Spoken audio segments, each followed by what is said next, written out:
संसार के क्या हाल है।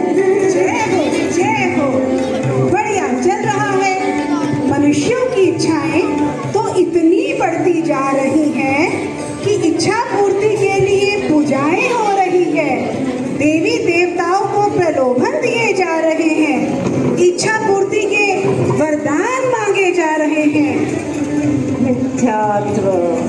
मनुष्यों की इच्छाएं इतनी बढ़ गई कि वे काला जादू, यहाँ तक के राक्षस गणों की भी पूजा कर रहे हैं। सभी कुदेवों की तो चारों तरफ पुकार है, जय हो जय हो।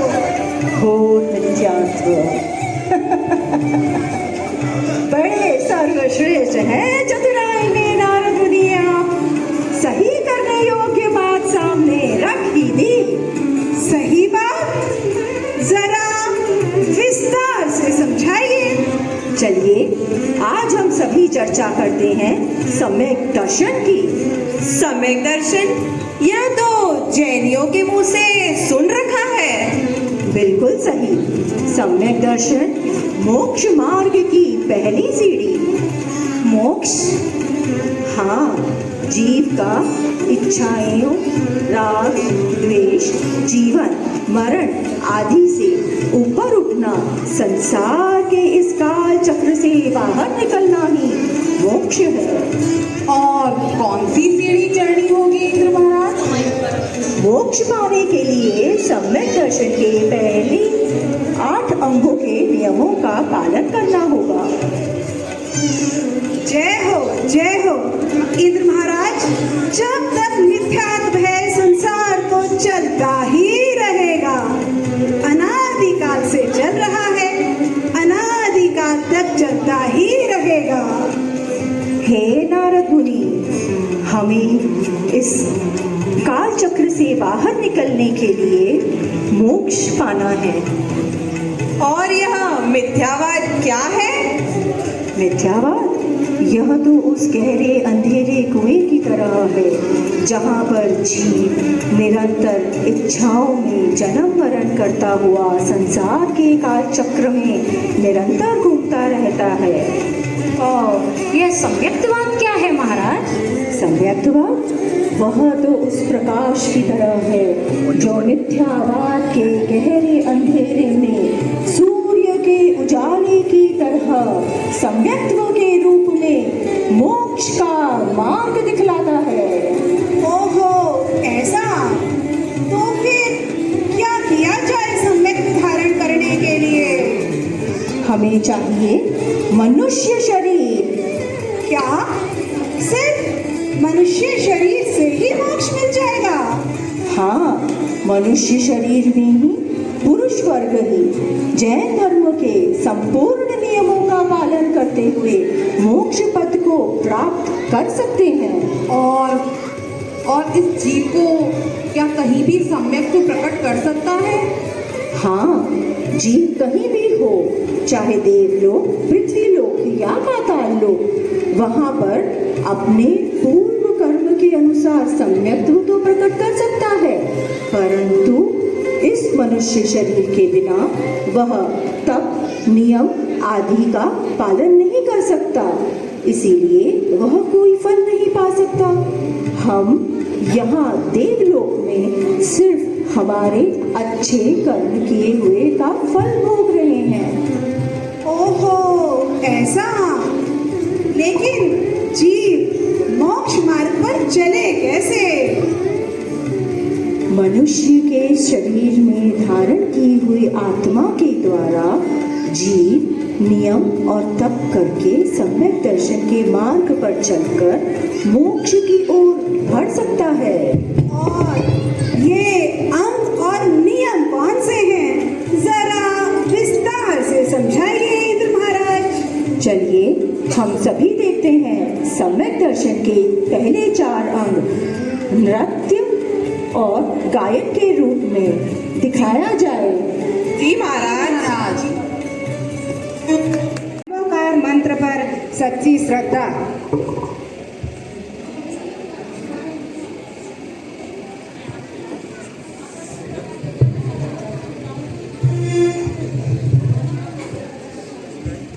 आणम ताणम कछु न जानम सेठ वचन प्रमाणम।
अंजन चोर नमोकार मंत्र पर पूर्ण रूप से सच्ची श्रद्धा करने पर मुझे आकाशगामिनी विद्या प्राप्त हुई और तप करने से मुझे मोक्ष फल मिला। ललितांग अंजन बना दुर्व्यसनियों जो शमशान में सेठ को जिन वच में संग को निशंकित हो काट दी अंजन ने सब डोर। गगनगामिनी सिंह कर पहुँचा शिवपुर छोर, पहुँचा शिवपुर छोर।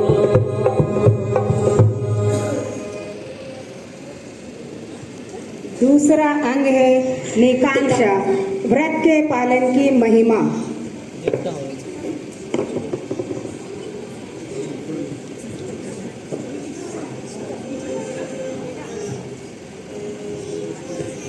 पिताजी, बचपन में मैंने जो ब्रह्मचर्य का व्रत लिया था, वह व्रत का मैं आजीवन पालन करूंगी।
मैंने मेरा पूरा जीवन नियम पूर्वक तप, त्याग और सन्यासी जीवन निभाया और समाधि मरण कर सहस्त्रार स्वर्ग में देव बने।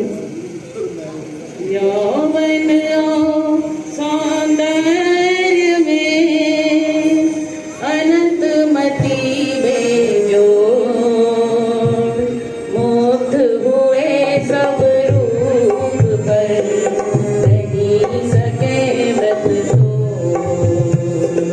विकांक्षित हो तप किया, भोग दिया सब छोड़। शील धर्म में दृढ़ नारी, सम्मानित जमो, सम्मानित जमो।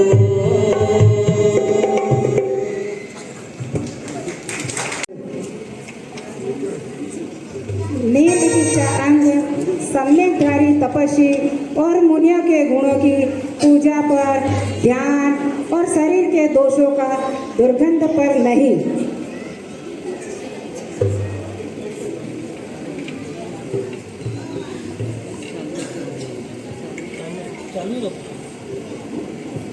रत्नत्रयधारी धर्मात्माओं के प्रति वंदना, आदर एवं उनके गुणों के प्रति प्रीति का भाव होना चाहिए।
मैं राजा उद्यायन, मैंने हमेशा ही तपस्वियों और मुनियों के गुणों की अनुमोदना की और उनके शारीरिक दोषों से ग्लानि नहीं की। उसके पश्चात महावीर भगवान के चरणों में तपस्या करके मोक्ष की प्राप्ति की। कोड़ी मुनि का रूप ले वमन किया पर उतायन धर्म ने भक्ति मेरी निर्विचिकित्सा अंग से भूषित पाप विहीन हुए प्रशंसित स्वर्ग में सिद्ध शिलाहासी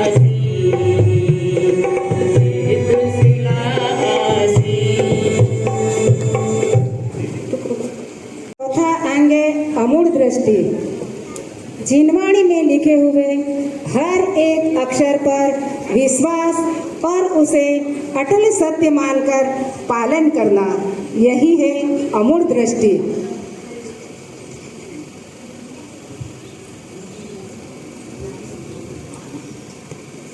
नारायण 9, रुद्र 11 और तीर्थंकर 24 ही होते हैं और आगम काल में उतने ही रहेंगे।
मैं रानी रेवती, मैंने आगम में लिखी हुई हर बात को अटल सत्य माना है और तप करके, तप और नियम ग्रहण करके स्वर्ग में देव हुई। चाहे शीतल सूर्य हो या शशि से बरसे आग, रेवती फिर भी ना करे धर्म पंथ का त्याग। 24 थे 24 हैं, 24 होंगे अमूढ़ दृष्टि अंधनी दिखलाए सन्मान, दिखलाए सन्मान।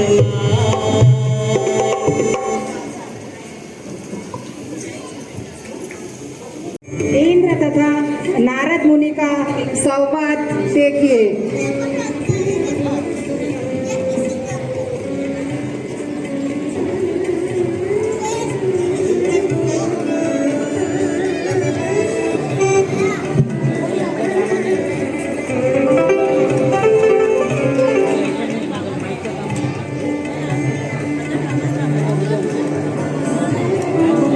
अति उत्तम, शानदार प्रस्तुति। वाह वाह, क्या बेहतरीन ढंग से समझाया, बहुत सुंदर। वाह, धन्य है अंजनचो, अनंतमती, राजा उदयन और रानी रेवती, जिन्होंने सम्यक दर्शन के नियमों का पालन किया और उनके अनुसार उचित फल भी पाया। जय हो, जय हो। सम्यक दर्शन के यह चारों अंग स्व आश्रित है। स्व आश्रित अर्थात इसमें जीव इन नियमों के पालन को स्वयं में ही दृढ़ रहता है। ओहो, बहुत खूब। और पराश्रित? बाकी के 4 अंग पराश्रित हैं। इसमें जीव जैन धर्म की आभा, महिमा, एकत्वता, वात्सल्यता आदि को बनाने के लिए निरंतर कार्यरत रहता है। और बाकी के 4 अंग? बात कुछ समझ नहीं आई इंद्र महाराज, जरा विस्तार से समझाइए। चलिए आगे के 2 अंग हम देखते हैं नाटिका के रूप में उपगूहन और स्थितिकरण को। चलिए अवगुण ढाके दोषों की ओर दृष्टि होने से पर में स्थिति श्रेष्ठ गुण भी दृष्टिगोचर नहीं होता तथा गुणों की ओर दृष्टि होने पर दोष दिखना संभव नहीं है। उपगुण के उपलब्धि की भूमिका दूसरों के अवगुणों को ढांककर उनके गुणों को प्रकट करने से प्राप्त होती है। इस प्रसंग में आचार्य समन्वभद्र स्वामी ने सेठ जिनेन्द्र भक्त को स्मरण किया। सौराष्ट्र देश की ताम्रलिप्त नगरी में जिनेन्द्र भक्त सेठ के सप्तखंडा महल के ऊपर अनेक रक्षकों के सहित श्री पार्श्वनाथ भगवान की प्रतिमा के ऊपर छत्र में एक विशेष प्रकार के वैडूर्य मणि रत्न लगा हुआ है।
तुम्हें तो कोतवाल ने पकड़ ही लिया था। हाँ तो उसमें क्या, अपना तो काम है ऐसा छोटा मोटा चोरी करने का, और छोटे मोटे चोरी करने में सजा भी छोटी मिलती है। पर ये तो बात है, अपने में तो उत्तम चोर सूर्य चोर ही है। इसमें क्या शक है, मैं अपने कार्य में बहुत माहिर हूँ। मैं तो उत्तम दर्जे का कुशल चोर हूँ, कुशल चोर। अच्छा तुम कुशल चोर हो? कुशल चोर हो तो जिनेन्द्र भक्त के मंदिर से वैडूर्य मणि चुरा के लाओ तो जानो। वैडूर्य मणि? अरे मैं तो इंद्र राज के राज सिंहासन का छत्र भी चुरा कर ला सकता हूँ। ये वैडूर्य मणि क्या चीज है? ये तो मेरे लिए बहुत आसान काम है। इंद्र के सिंहासन से छत्र चुराना तो फिर भी संभव है, पर सेठ के यहाँ से वैडूर्य मणि चुराना तो असंभव है, असंभव। मुझे अपने कौशल पर पूर्ण विश्वास है। मैं तो मणि यूं चुरा लाऊंगा। वहाँ दिन रात पहरा रहता है।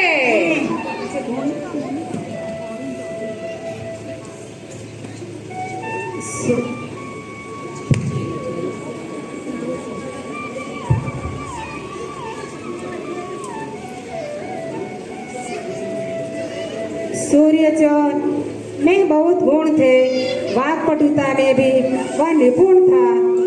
उसने क्षुल्लक का रूप धारण किया और कुछ लोगों को साथ सेठ में नगर की सीमा तक पहुंचा। जब सेठ जी ने चुल्लक के आगमन का पता चला तो उनकी आगमन के लिए वो वहां पर पहुंच गए।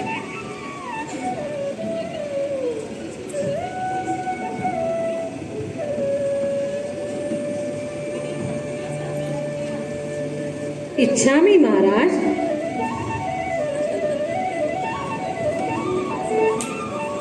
इच्छामी महाराज, महाराज, महाराज, आप इस मंदिर में हमारे कुछ दिन रुके और हम सबको धर्म लाभ देने की कृपा करें। नहीं, हम पहले जिन दर्शन करना चाहते हैं, आपके मंदिर की चर्चा बहुत सुनी है। जरूर, चलिए महाराज। दोनों मंदिर की ओर प्रस्थान कर रहे हैं। मंदिर में पारसनाथ भगवान की भक्ति चलेगी।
भक्ति देखकर मन ही मन सेठ जी इतनी भक्ति, इतनी अंतरंगा, ऐसा लगता है ये तो बहुत ही ज्ञानी है।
महाराज, मेरी आपसे विनती है कि आप कुछ इस मंदिर में रुके और हम सबको धर्म लाभ देने की विनती स्वीकार करें।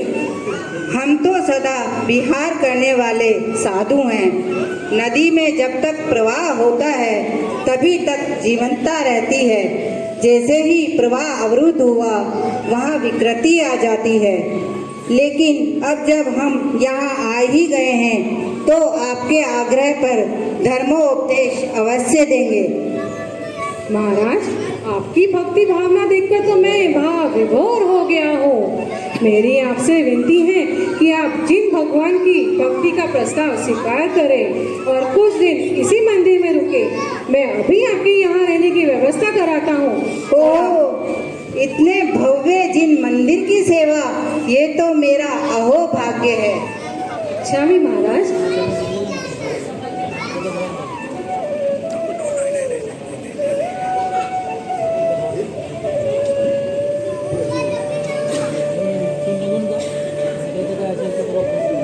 सूर्य चोर सुल्लभ जी के देश में रोज प्रवचन करने लगा।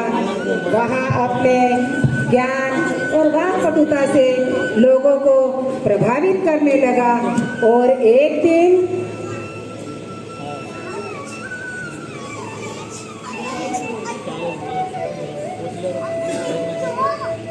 इच्छामी महाराज, मुझे आवश्यक कार्य से नगर से बाहर जाना पड़ रहा है।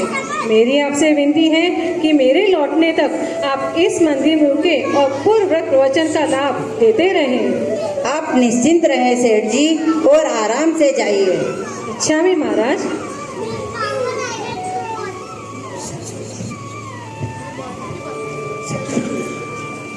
सेठ जी को बंदरगाह में पहुंचने पर पता लगा कि आज जहाज नहीं जा सकेगा। अतः सेठ जी बंदरगाह के पास विश्राम गृह में ठहर गए। इधर रात्रि में चुल्लक के रूप में सूर्य चोर ने सावधानी से रत्न उतारकर अपने दुपट्टे में लपेट लिया और लपेटकर महल के बाहर की ओर कदम बढ़ाया और वैडूर्य मणि चोरी करके चुपके से निकल ही रहा था। तभी एक पहरेदार की नज़र कुछ चमकती हुई चीज पर पड़ी तो उसे शंका हुई। चोर चोर पकड़ो पकड़ो, चोर चोर पकड़ो पकड़ो।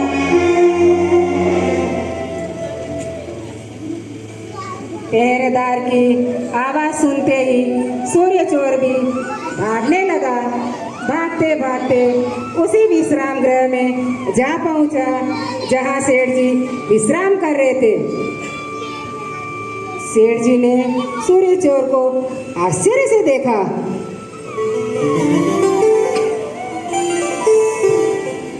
सूर्य चोर ने सेठ जी को भी आश्चर्य से देखा कि अरे सेठ जी यहाँ पर कैसे? मुझे बचा लो सेठ जी, मुझे बचा लो। अरे सेठ जी, आप यहाँ? हाँ भाई, और यह सब क्या है? ये चोर है, पाखंडी है, धूत है। इसने मंदिर के छत्र से वैदुन मणि चुराई है।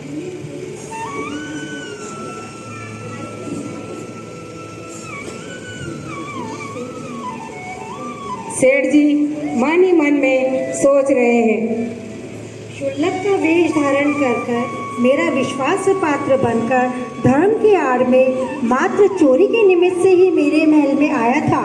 उसने चोरी जैसा बड़ा पाप किया है एवं दोषी है, परंतु इस समय यह शुल्लक के वेश में है। यदि कोतवालों के सामने यह चोर सिद्ध होता है तो अपने साथ साथ यह संपूर्ण जैन धर्म की निंदा एवं उपहास का कारण बनेगा। साधर्मी द्वारा यदि अज्ञानतावश या लोभवश कोई गलत कार्य हो जाने पर उसे छिपाकर रखना ही जैन धर्म के सम्मान को सुरक्षित रखना मेरा परम कर्तव्य है।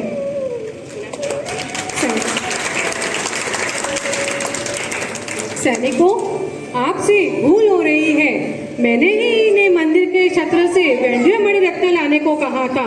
आपने बिना जाने इन पर शक किया और इनका अनादर किया है। आप अभी इनसे क्षमा मांगेंगे। महाराज हमको क्षमा करना महाराज हमको क्षमा करना।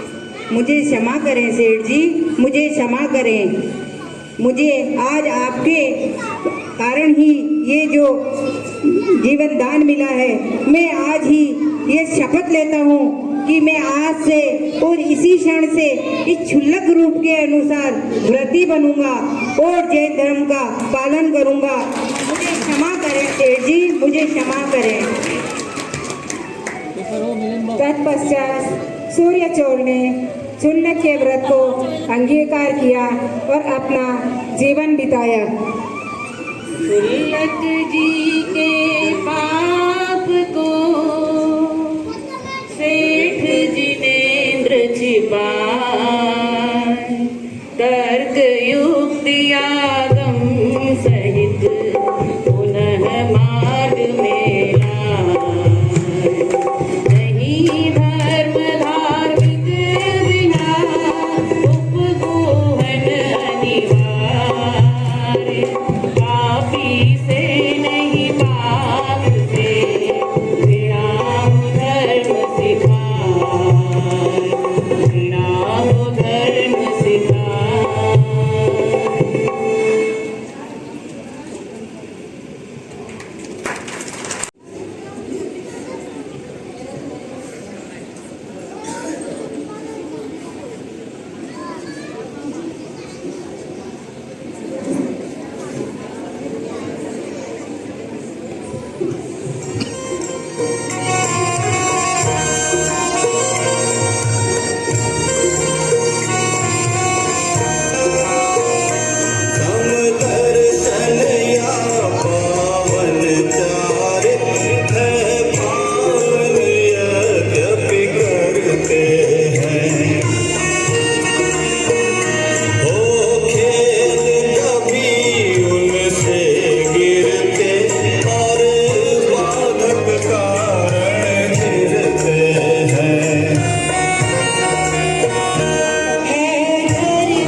अस्थिर सांसारिकता में उलझकर अपने पद से भटक जाता है।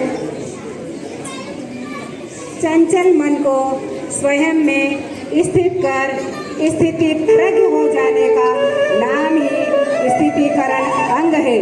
इसी बात को स्पष्ट करने के लिए आचार्य समंदभद्र स्वामी ने मुनिवारी सेन को स्मरण किया।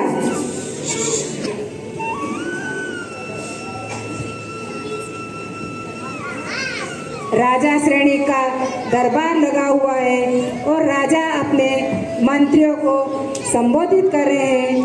देखें, राजा और मंत्रियों की वार्तालाप को सुने।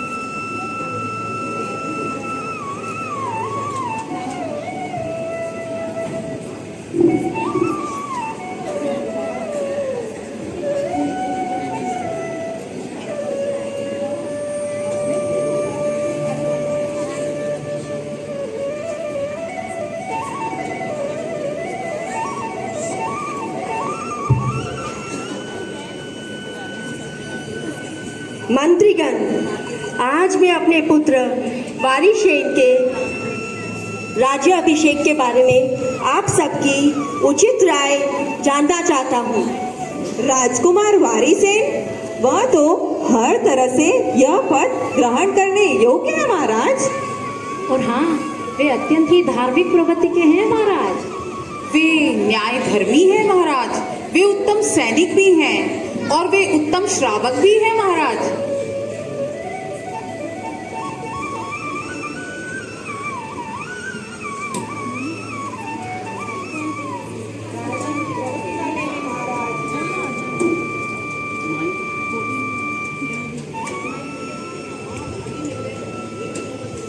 महाराज न्याय करें, महाराज न्याय करें। शांत हो जाओ, घबराओ मत और बात बताओ। महाराज मेरा हार चोरी हो गया है। धीरज रखो और पूरी बात बताओ। महाराज मेरा हार चोरी करने वाला और कोई नहीं, राजकुमार वारीसेन है। क्या? राजकुमार वारीसेन? ऐसा तो हो ही नहीं सकता, ऐसा तो हो ही नहीं सकता। क्या तुम्हारे पास कोई सबूत है? हाँ महाराज, कल रात को राजकुमार वारीसेन मेरे हार के साथ द्वारपाल के साथ पकड़ा गया। मंत्रीगण, पहरेदार और राजकुमार को यहाँ हाजिर किया जाए। जी महाराज। कोतवाल और राजकुमार राज्यसभा में राजा के सामने प्रस्तुत होते हैं।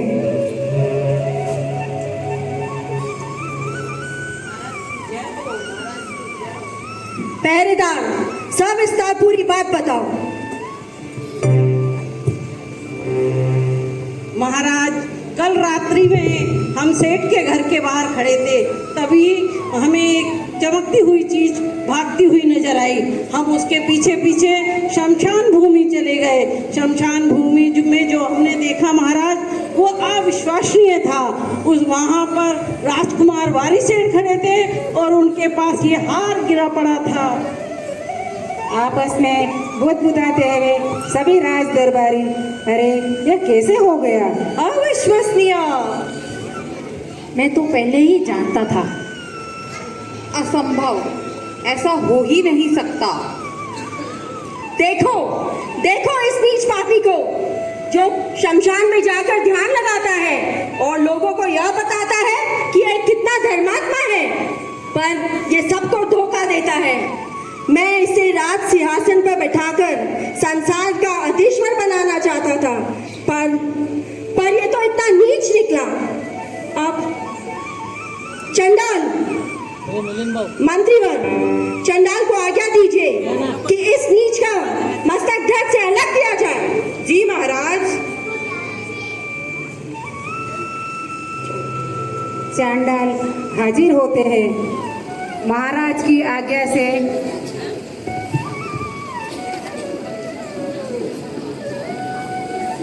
राज्यसभा में महाराज की ऐसी कठोर आज्ञा सुनकर सबकी आंखों में आंसू भर आए और चांडाल राजकुमार को शमशान ले गए। चांडाल भी ऐसी कठोर आज्ञा को सुनकर स्तब्ध रह गए। उनकी आत्मा कांप उठी और राजा की आज्ञा का तो पालन करना ही था। जैसे ही चांडाल ने तलवार उठाई तो वो तलवार फूलों की माला बन गई। वो तलवार फूलों की माला बन गई। वो तलवार फूलों की माला बन गई। और वारीसेन के पुण्य ने उनकी रक्षा की और देवों ने खुश होकर उन पर फूलों की वर्षा की। देवों ने खुश होकर फूलों की वर्षा की। यह तो चमत्कार हो गया। मैंने तो पहले ऐसा कभी नहीं देखा। यह तो तब की प्रभावना है। मैं तो पहले ही कहता था, राजकुमार वारीसेन ऐसा कुकृत्य कर ही नहीं सकते। राजकुमार, अहो भाग्य हमारे, अब राजकुमार वारीसेन ही हमारे भावी राजा बनेंगे। राजकुमार वारीसेन की जय हो, जय हो, जय हो।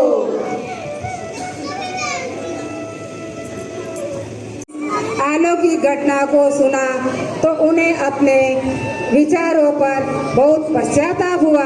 वे अपने पुत्र के पास गए और उनका दिल पुत्र प्रेम में भर आया।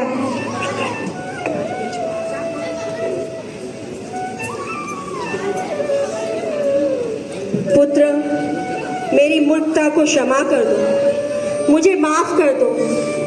मेरा हृदय पश्चाताप से जल रहा है। मेरे क्रोध के कारण मैं अंधा हो गया था। पुत्र, मुझे क्षमा करो पुत्र, मुझे क्षमा करो। यह आप क्या कह रहे हैं पिताजी? आपने तो अपने कर्तव्य का पालन किया है। आपकी नीति परायणता देखकर मेरा हृदय आनंद के समुद्र में लहरें ले रहा है। आपने तो अपने पवित्र वंश की लाज रख ली।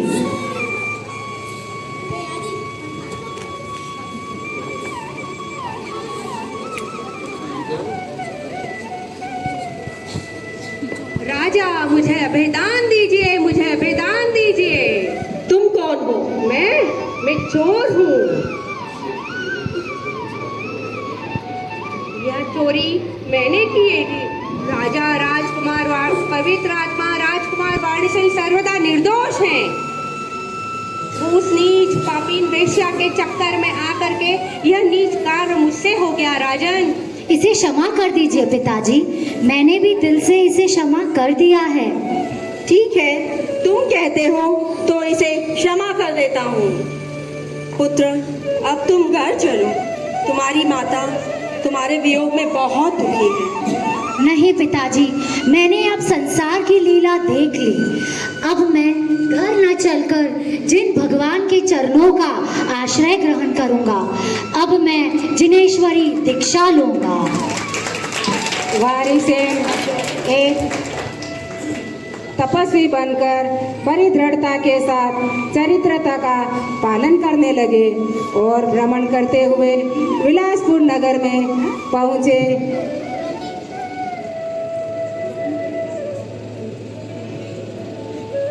जहाँ उनके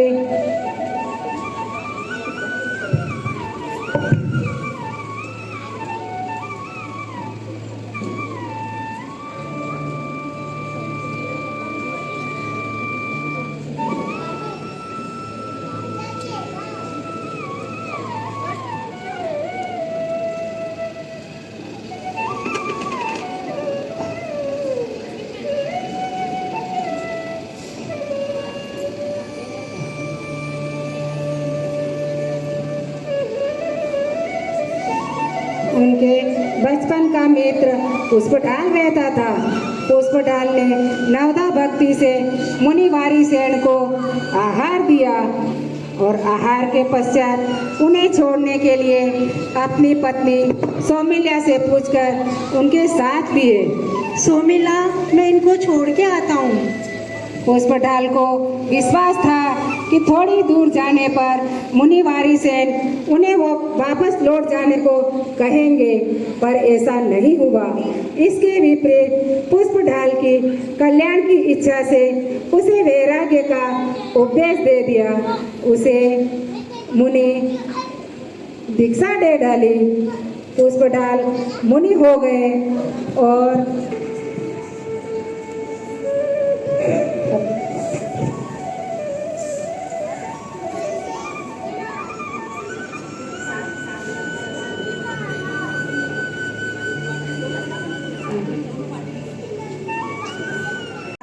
पालन करने लगे और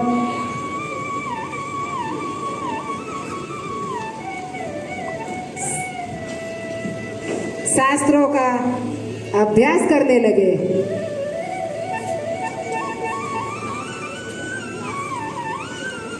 पर उनकी विषय वासना समाप्त नहीं होने उन्हें अपनी पत्नी सौमिल्या की बार बार याद आने लगी। एक बार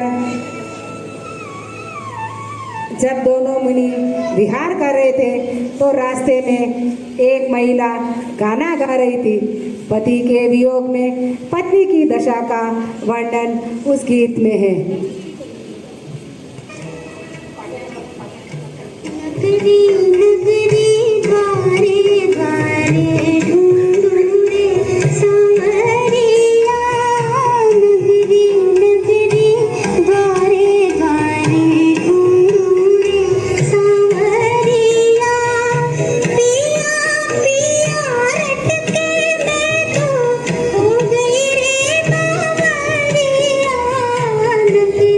नगरी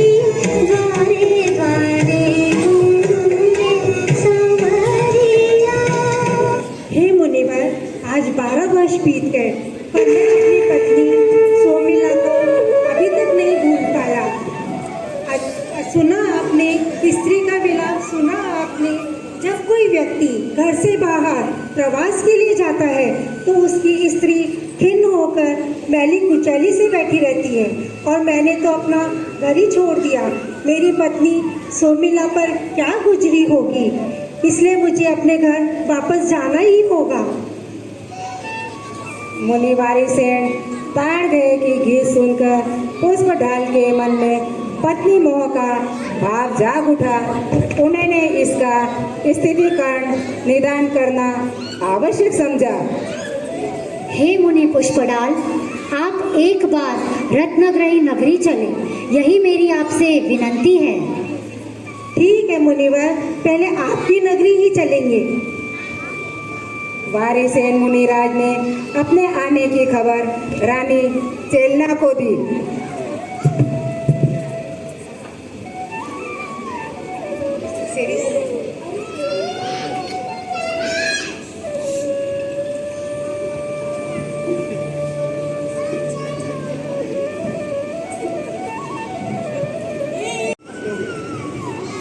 महारानी की जय हो, महारानी की जय हो।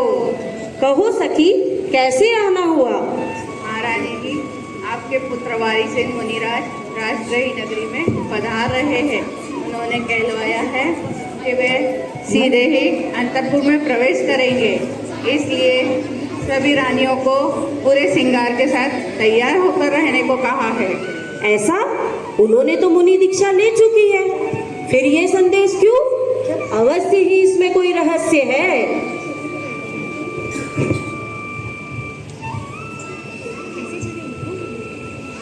जाओ, 2 सिंहासन लेके आओ, एक रत्न जड़ी और एक काष्ठ निर्मित। महारानी जी, इस तरह 2 प्रकार के आसन लाने का क्या कारण है? मैंने 2 सिंहासन इसलिए मंगवाया है कि अगर मेरा पुत्र अपनी मुनि मांग से विचलित हो गया होगा तो खुद को नगर का युवराज समझ के रत्न जड़ी सिंहासन पे ही बैठेगा, और अगर मुनि माँ का निष्ठापूर्वक पालन करता है तो वो काष्ठ निर्मित को ही शोभित करेगा। हाँ, अपनी रानी भी चतुर है ना? हाँ, चलो सब महारानी को लेके आते हैं।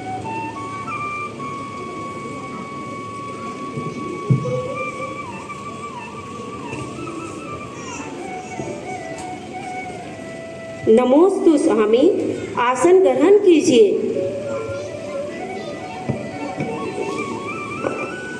वारिसेन मुनि अंतःपुर आए जरूर हैं, परंतु उनके अंतरंग में अंतःपुर समाप्त हो चुका है और वे भी पूर्ण रूप से स्वयं में ध्यानस्थ हैं। इसमें जरूर कोई रहस्य छिपा हुआ है।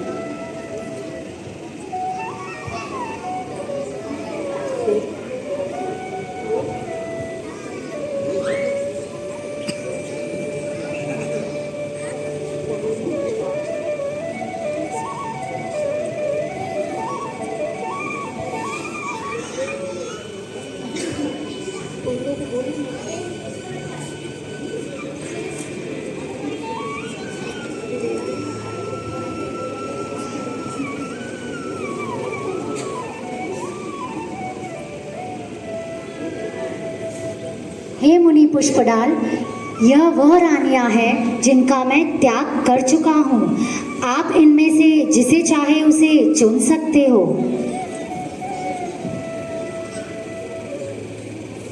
विराग आसन पर वारिसेन परिमार्जन करके बैठ गए, किंतु पुष्पडाल सराग आसन पर बैठने में कोई संकोच नहीं किया। महारानी यह सब देख रही थी।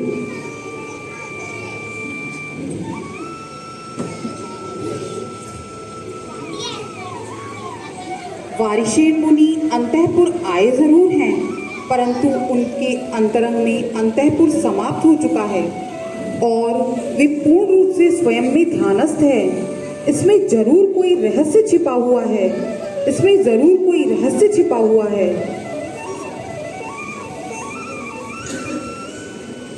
पुष्पडाल मुनि अंदर ही अंदर चिंतन करने लगे और उन्हें अपनी मूर्खता पर बड़ा खेद हुआ और वह बहुत लज्जित हुए। वे वारिसेन मुनि के चरणों में जा गिरे। नमोस्तु मुनिवर, मुझे क्षमा करे मुनिवर। आपने लोभ रूपी पिशाच को नष्ट कर दिया है। आपने ही जैन धर्म के सार को समझा है। इस संसार में वे मनुष्य धन्य है, महान है, जिसने आप ही के भांति संसार की सारी संपत्ति को ठोकर मार के वैरागी बनते हैं। जहाँ आपने 12 वर्ष इतनी तपस्या की, मुझ दोषी ने वो समय व्यर्थ ही गवा दिया। अब मुझे क्षमा करें। मैं मौलिक रत्नों को पाकर भी अपनी पत्नी को चित्त से अलग नहीं कर पाया। हे प्रभु, मुझे क्षमा करें और मेरे पापों का प्रायश्चित देके मुझे पवित्र करें।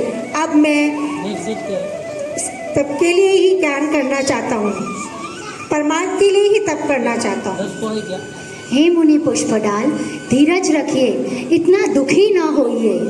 पाप उदय के कारण कभी कभी अच्छे अच्छे विद्वान भी हठ बुद्धि होकर गलत निर्णय ले लेते हैं। इसमें कोई आश्चर्य की बात नहीं है। ये तो अच्छा ही हुआ कि आप सही मार्ग पर आ गए हो। वीतरागता पूजनीय है। बोलिए वारिसेन मुनि राज की, बोलिए वारिसेन मुनि राज की। इस तरह वारिसेन मुनिराज ने पुष्पडाल को उचित प्रायश्चित देकर धर्म में स्थिर किया। अज्ञानता के कारण सम्यक दर्शन से विचलित देखकर उनका धर्म में स्थितिकरण किया। स्त्री के मोह में घिर गए पुष्पडाल मुनिराज,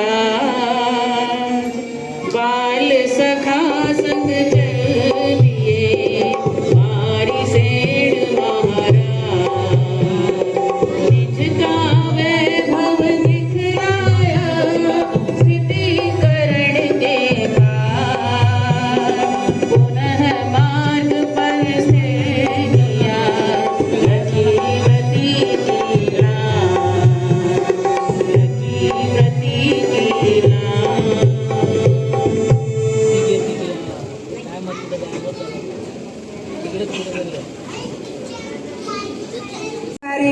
वापस आके आपस में चर्चा करते हैं नारद मुनि और इंद्रदेव से। इंद्रदेव प्रस्तुत हुए। वाह, अति उत्तम, जय हो जय हो, बहुत खूब। वाह, कितनी खूबसूरती से सेठ जी ने जैन समुदाय को निंदित होने से बचाया है। और हाँ, मुनि वारिसेन ने पुष्पडाल को कितनी अच्छी तरह से स्थितिकरण किया। इंद्र महाराज, बहुत जिज्ञासा हो रही है बाकी के अंगों को भी जानने की। हाँ, 7वां अंग है। सब लोग बैठ जाएं थोड़े टाइम।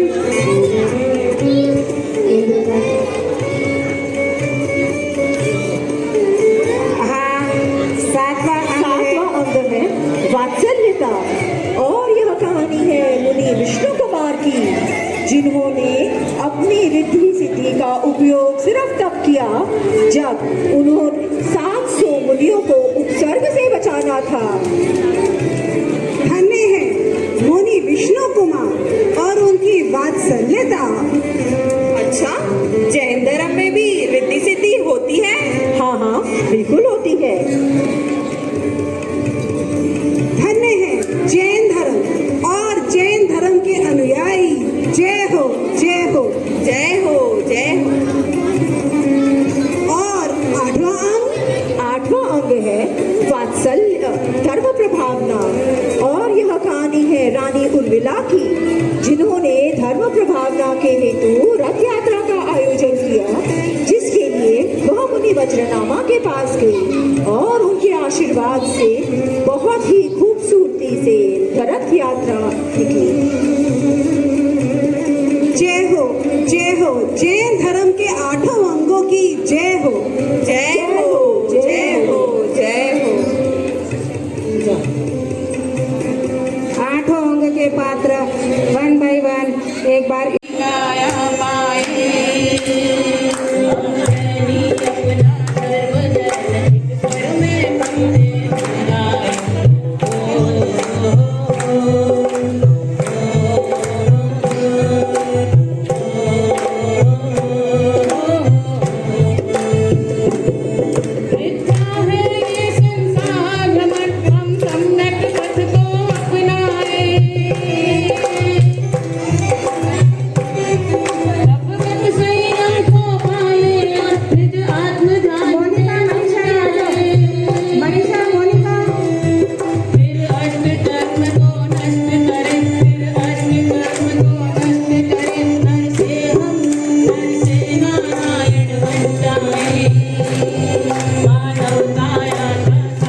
महिला मंडल की तरफ से